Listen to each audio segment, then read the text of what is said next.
First and foremost, reviewing the Kentucky game. Very disappointed in our performance as a coaching staff and as a team. It was below our standard. To play below your standard against a very good team is usually not a very good recipe. And even with all that being said, with 8 minutes left in the game, it was still 14-7.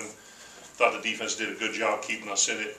Offensively, we just weren't able to, mount a scoring job and put anything together. So ultimately, I'm going to point a thumb at myself first and not make any excuses. I'm accountable for every facet of this football program and assume full responsibility for a loss, and that's on me, and we're going to get it right. Some disappointing aspects to the game, obviously, as everybody saw, the penalties, 16 total, 9 on offense, 6 on defense, and 2 on special teams, which included a bunch of false starts, and we did work on crowd noise the entire weekend, our silent count. And I think as that number 41 started getting a pass rush and our guys started getting a little anxious, we started getting out of our stance a little bit early there. And then certainly the unsportsmanlike conduct penalties, which are unacceptable. And I think we went into that game and played with a tremendous amount of emotion, but became too emotional. And I think we turned it into a bunch of individual battles as opposed to playing as a team and concentrating on our assignment, our fundamentals and technique. And discussing it with the team and the staff yesterday, we're going to put an end to these unsportsmanlike conduct penalties. Got it cleaned up from game 2 to game 3. Had a slip up here, and any unsportsmanlike conduct penalty now, I'm going to pull the guy out of the game. He'll stand next to me, and he'll go back in when I tell him to go back in. So one way to catch their attention is to take away their playing time. So we're going to get that right as well. The run game, 229 yards to 56, is not up to our standard from a physicality standpoint. And then certainly with the sacks and the pressures at number 41, rated the number 1 ranked outside linebacker in the upcoming draft for a reason. So he did a very good job there, and weren't able to neutralize him. The 2 biggest determining factors in the outcome of the game: turnover margin, explosive plays. We were 1-1 on turnovers.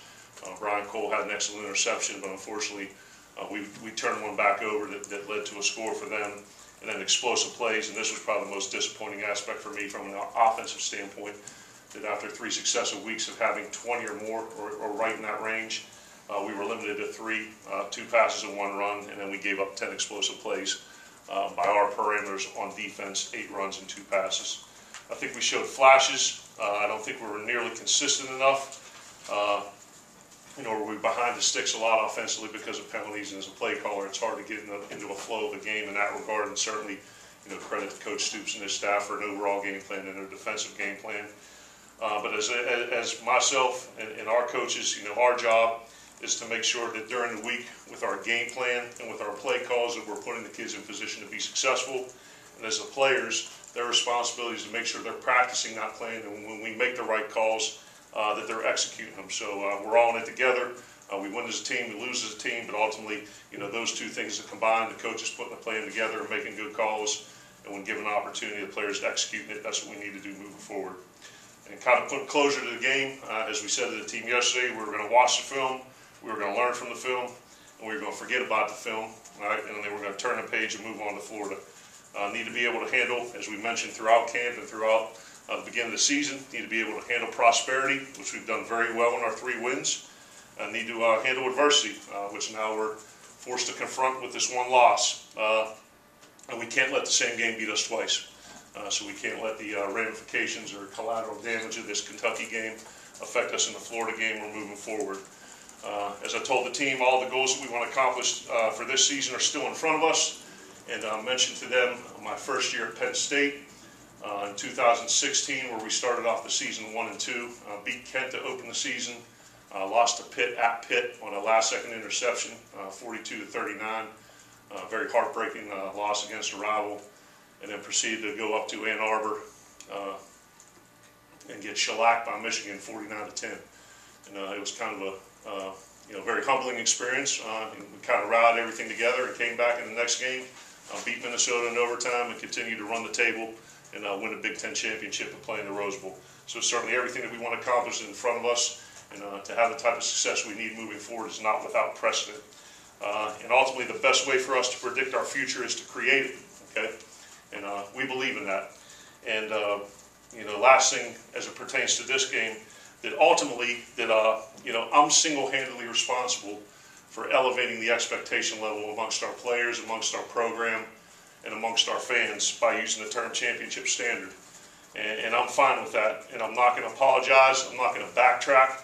And I'm not going to waffle for 1 second or 1 minute. I know realistically it wasn't going to happen overnight, but our coaching staff didn't become dumb overnight, and our players didn't become bad overnight. This is the same team that won the first 3 games and went on the road to beat a Kansas State team in a Power 5 non-conference game that hadn't happened in over 30 years.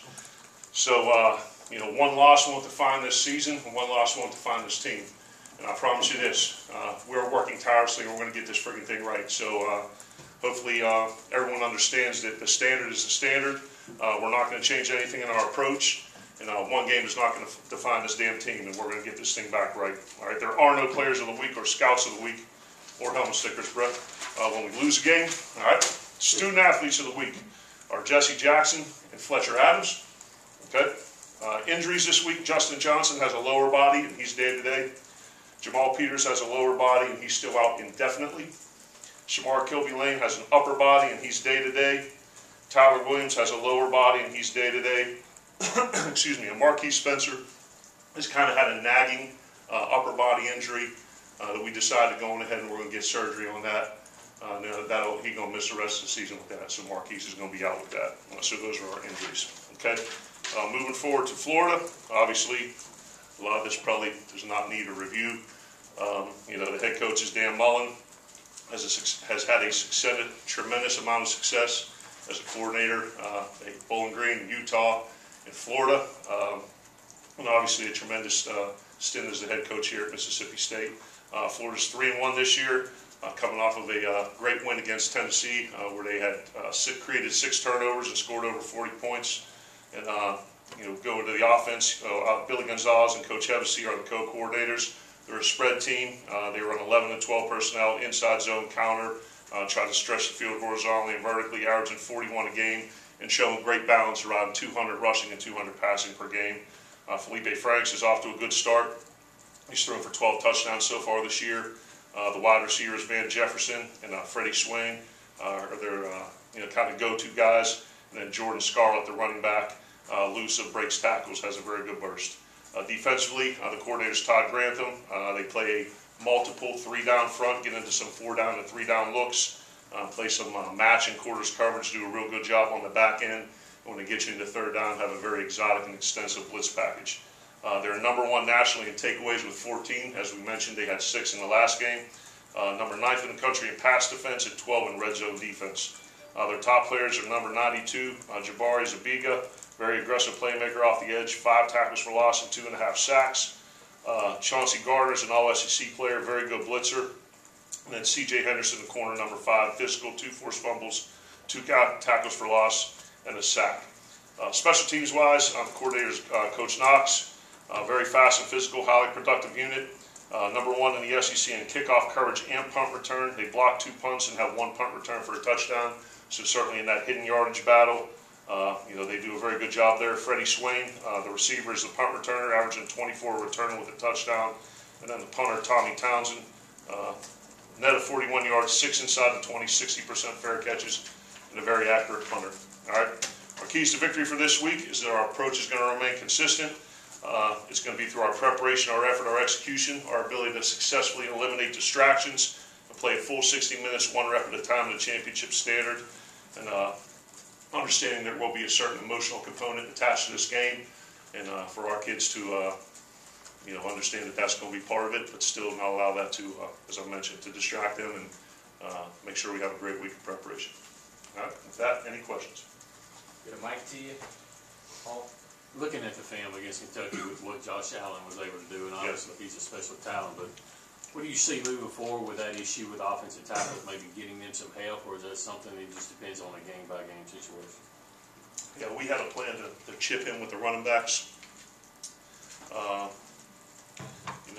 and utilize some more, the thing moving forward, utilize quick game, utilize screens, utilize draws, which were all in the game plan, but you can't double team the boundary end when they're bringing an overload pressure to the field. So that becomes an issue when you're trying to get an extra hat on him when they're bringing. And they, like I said, they did a good job with the scheme, trying to find a way to get him singled up. And looking at the film, we made some corrections that we'll have to address that moving forward. But you hear the term, don't let the game records wreck the game. And the kid, to his credit, played a very good game. And we got to do better. I've got to do better. You mentioned the emotional balance of this, obviously being an emotional game, but emotions being an issue last week. Yeah. What's kind of the balance y'all strike there, playing with that edge but not letting yourself go over that line? Yeah. Showing emotions without being emotional. I think you can compete hard. I think you can exert maximum effort and do the things that are necessary to be successful on every play without losing your head and being hot-tempered. And there's a difference between playing hard and picking up the ball and throwing it at somebody, or playing hard and pushing somebody after the snap. That's not toughness. That isn't. That's extra, and it's unnecessary and it's unacceptable. You're not going to see that moving forward. Kind of going off of that, you mentioned the Kentucky game being an emotional game. Obviously, this one could be an emotional game for obvious reasons. How are you guys going to attack the need to do everything that you just said, not play too emotional? Yeah, well, we talked about it a little bit yesterday and after practice, that ultimately the emotional component that's going to be attached to this game, is relative to Coach Mullen and the staff being with these guys for an extended period of time. But ultimately, at the end of the day, I'm not going to be on the field taking any snaps, and now there's any of our assistants, and now there are any of their coaches. They're not going to play the game. The game is going to be played on the field between the white lines between 11 Mississippi State players and 11 Florida players, and that's how it's going to be. So, I mean, it's to me probably a little bit. I don't think you can discount the emotional part of it, but you have to manage that, and people use different things for motivation, and that's not for me to tell them what to use for their individual motivation. But I know it's not going to have a bearing or a factor in the outcome of the game once the ball gets kicked off. Joe, you were on kind of the good end of a coach knowing about another team with Hudspeth in Louisiana, and now sort of the other way around. Does that factor into your game plan? Do you worry how much Mullen knows about your personnel, or is that something you just have to make your game plan and go with it? No, I think that's definitely part of it, and hopefully we know as much about our personnel as they know about our personnel, and like anything, you got to maximize the strengths, minimize the weaknesses, and obviously them being around these guys for some 4 years, some 3 years, 2 years, 1 year, they'll have a very specific knowledge of what our players can do and can't do. With the offensive tackles and all the false starts, was it a communication issue when you talked to Coach Johnson on those tackles, or was it the crowd noise? What seemed to be the problem? I don't think it was as much as a communication, because we were going off of a sound count and a clap, so we were going off of an audible count, I guess, so to speak. But I think more than anything, it was those guys leaning, anticipating the rush and want to make sure that they weren't getting beat fast around the edge. So I think it was more than that. And it wasn't that they couldn't hear. I think they were just getting a little bit antsy in their stance. Coach, commitment to the running game has kind of been a staple through the first 3 weeks, and last week, not so many running plays. You mentioned in the post game there's a lot of checks that Nick made there. Is there a situation where you just say, hey, run what we want to run right here without checking regardless of the numbers? Yeah, I don't think necessarily checks as much as, the decision of whether the ball gets handed off or thrown based on what the look is. There are some plays that we have where we just call it and hand the ball off. But unfortunately, you don't want to do that when there's more people at the line of scrimmage than you can block, and that's kind of part of the thing of running a read offense. And I think as much as Kentucky's ability to stop the run and be successful doing that was based on scheme, a lot of it was we were out of rhythm and behind the sticks. So when you're second and long and third and long and trying to get that back to a manageable down the distance, and they're doing a good job of stopping the run that throws you off a rhythm a little bit. So I think it's probably a combination of both things. But to answer your question, yes, there are plays in our playbook where you call a run and hand it off without a read. Back here, Coach. Can you talk about Osiris Mitchell's emergence in your receiving corps and what you like about him? A lot of size, a lot of speed, a lot of athleticism. Did a great job, catching the ball and getting some yards after the catch. I think it provides a good horizontal, threat. He can blow the top off the coverage, and he does a good job in the intermediate stuff as well. So, his emergence, Stephen Guidry, the slot guys playing well. We need to continue to have our receiving core develop to help us in this stretch run in the SEC. Since taking the job back in November, just how much communication have you had with Coach Mullen and back and forth? I've talked to him at the times when the SEC meetings I've talked to him.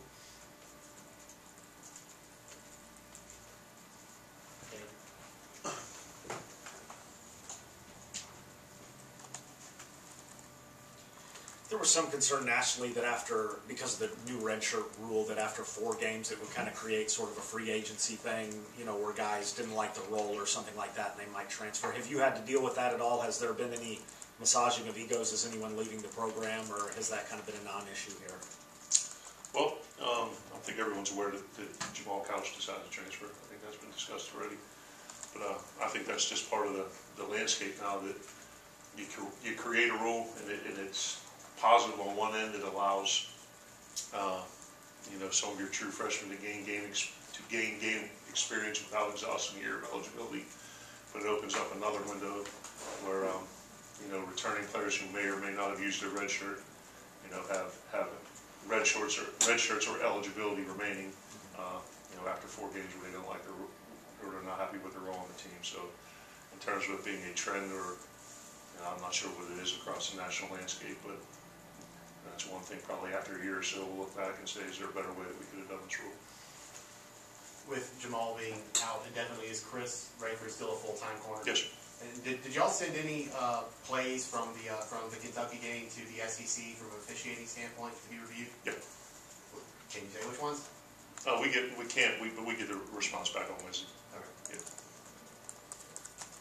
We do, and that's a weekly thing. That's done by every program in the country on a weekly basis. Coach, you mentioned letting the players know a new level of accountability with unsportsmanlike conduct. What would you say their response was yesterday in the team meeting, coming off the loss and with the new accountability? To be honest with you, Jeffrey and Gary Green called a players-only meeting with just the team to address those 2 things before we had a chance as a coaching staff, and I thought that was great. So it's not like we have an ostrich defense here and we're sticking our head in the sand and saying it doesn't exist. And I think that's a fine line with a very competitive, emotional team, of striking the balance between competitiveness, between the whistles, and unnecessary stuff after it. And that's you can get them up, you can make them run, you can do all those things. But the thing that I found is most effective is taking away playing time. So they're going to do it. They're going to be held accountable. They'll stand on the sideline, and when I feel it's time for them to go back and, well, hopefully first and foremost we don't see any more of it. But if we do. They'll have a view of the game from the sideline. Obviously, it's still early in the week, but did you notice yesterday any behavioral changes or emotional differences in the players given who they're playing this week? And if you do find that they're acting a little bit differently this week, what's going to be your message to try to get them to focus? No, I honestly, we were a little bit sullen in the team meeting, and to me that's anticipated, and it's different than what we had the first 3 weeks. And I don't want us to ride an emotional roller coaster and be high or too low, but I certainly don't want us in there doing backflips after a loss. So, but like I said, after we watched the film and made the corrections on the field and moved ahead to Florida stuff, I think the kids were very focused, and I think they're excited for this opportunity.